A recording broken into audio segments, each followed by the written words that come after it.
Уважаемый Александр Викторович и коллектив Государственного природного биосферного заповедника Катунский.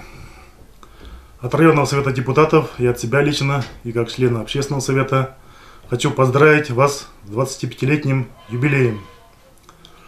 Забота о природе – это все в наших с вами руках.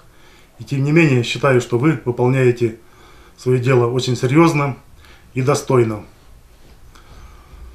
Сотрудники заповедника – это люди, преданные заповедному делу и которые по-настоящему любят природу. За эти 25 лет вы проделали огромную работу, приобрели богатый опыт, приобрели авторитет коллег и друзей, преодолели много препятствий.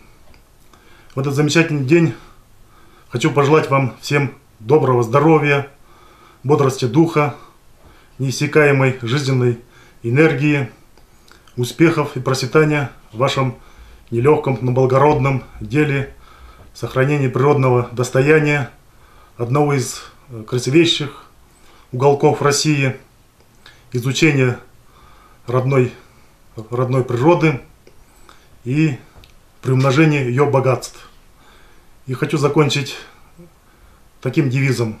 Встал утром рано, привел себя в порядок, сразу же приведи в порядок свою планету.